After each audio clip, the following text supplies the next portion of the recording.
एक 17 साल के लड़के ने अपनी सगी मां का कत्ल करके उसकी लाश के साथ लगभग 6 दिनों तक शारीरिक संबंध बनाए।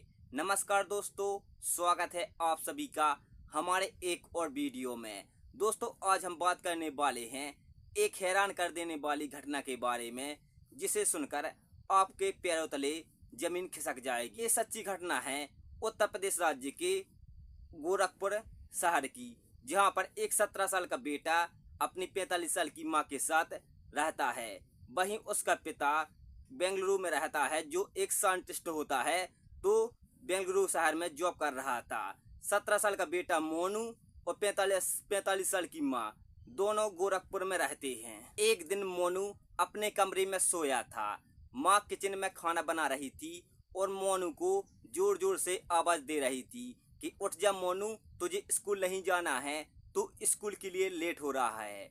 तो मोनू जवाब नहीं देता है, लेकिन माँ लगातार चिल्लाए जा रही थी। तो मोनू चिल्ला के कहता है कि चुप हो जाओ, मुझे आज स्कूल नहीं जाना है। इतना सुनते ही मोनू की माँ किचन से सीधा मोनू के रूम में जाती है और उसकी चादर खींच देती है, जिससे मोनू चिल्लाता है और उठकर माँ को जोर से धक्का देता है। तो माँ का सिर दीवार से टकरा जाता है और माँ सीधे नीचे जमीन पर गिर जाती है। गिर जाने के बाद मोनू अपनी माँ को उठाता नहीं है, बल्कि अपने कमरे में यूनिफॉर्म पहनकर स्कूल निकल जाता है।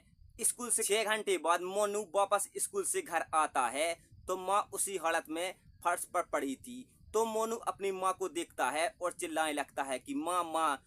तो मोनू को पता चलता है कि माँ की मृत्यु हो चुकी है। इतना मृत्यु हो चुकी है। तो मोनू अपनी माँ को देखकर घबरा जाता है और माँ को अंदर बेडरूम पर ले जाता है और वहां पर पलंग पर उसको सुला देता है और ऊपर से चादर डाल देता है और घर के खिड़की दरवाजे बंद कर देता है कि पड़ोस का कोई आदमी घर के अंदर ना आए। ना ही वह अपने पापा को कॉल करता है, ना ही अपनी माँ को वह इलाज के लिए ले जाता है। वह शांत अपने घर में रहता है। लगभग कई दिन बीत जाते हैं, 2 से 3 दिन बीत जाते हैं। मोनू का पिता अपनी पत्नी को कॉल करता है, तो उसकी पत्नी कॉल नहीं उठा रही थी। तभी वह 2-3 दिन बाद फिर मोनू का पिता अपनी पत्नी और मोनू को कॉल करता है, तो कोई फोन नहीं उठा रहा था। मोनू का पिता बार बार कॉल करता है, लेकिन मोनू और उसकी माँ कॉल नहीं उठाते हैं। तो मोनू का पिता घबरा जाता है और सीधा वह अपनी साली को कॉल करता है, क्योंकि मोनू के पिता की साली मोनू की मौसी गोरखपुर में ही रहती थी। तो मोनू का पिता गोरखपुर में रह रही साली को कॉल करता है और कहता है कि तुम मेरे घर जाकर देखो, मेरी बीबी, तुम्हारी दीदी और मोनू कॉल नहीं उठा रहा है मेरा, मुझे बहुत घबराहट हो रही है।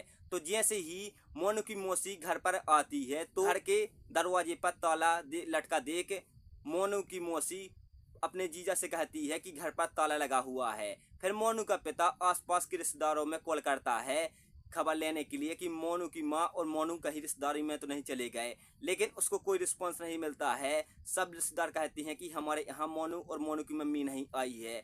फिर मोनू का पिता बेंगलुरु से छुट्टी लेकर सीधा गोरखपुर आता है, जहाँ पर वह अपने घर पर पहुँचता है। तो घर पर देखता है कि घर पर ताला पड़ा हुआ है। तो आसपास के पड़ोस से पूछताछ करता है, लेकिन कोई पता नहीं चलता है दोनों का। पड़ोसी कहते हैं कि 4-5 दिन से आपके घर में ताला पड़ा हुआ है और मोनू की माँ को मैंने पिछले 5 दिनों से नहीं देखा है।